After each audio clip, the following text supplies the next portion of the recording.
Image copyright Reuters image caption protesters displaying caricatures of Joe Arpaio and Donald Trump gathered in Phoenix, Arizona. U.S. President Donald Trump should not have pardoned a former Arizona sheriff who took a hard line on immigrants, the top Republican in Congress has said.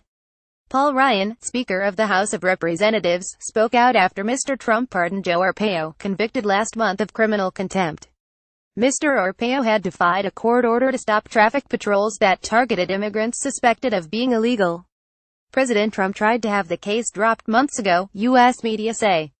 He asked both Jeff Sessions, the Attorney General, and Donald F. McGahn, the White House counsel, what the options were for helping Mr. Arpaio, a longtime Trump supporter, The New York Times says, quoting unnamed officials.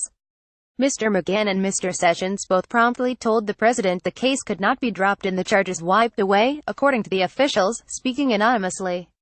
After talking with Sessions, Trump decided to let the case go to trial, and if Arpaio was convicted, he could grant clemency, a Washington Post story says. Diminished by this pardon, the Speaker does not agree with the decision, Mr. Ryan's spokesman, Doug Andres, said.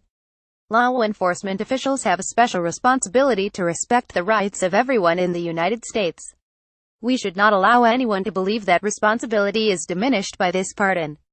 Image caption Mr. Ryan is the latest senior politician to condemn the former policeman's release. Other prominent critics of the pardon from within Mr. Trump's Republican Party include Arizona Senator John McCain and former Florida Governor Jeb Bush.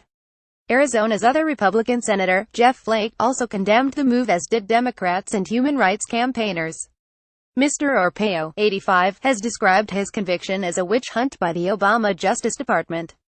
His lawyer, Jack Wilenchik, said those criticizing his pardon were wrong because he had been unfairly prosecuted, with no jury.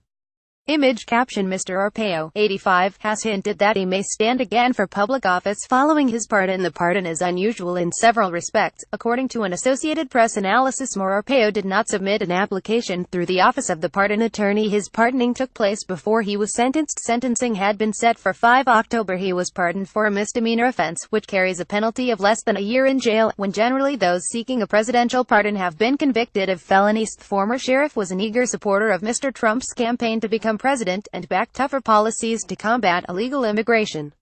In a statement announcing the pardon, Mr. Trump said his life and career exemplified selfless public service. Throughout his time as sheriff, Arpaio continued his life's work of protecting the public from the scourges of crime and illegal immigration, the president said. The former policeman has said he may consider running for public office again, despite his age.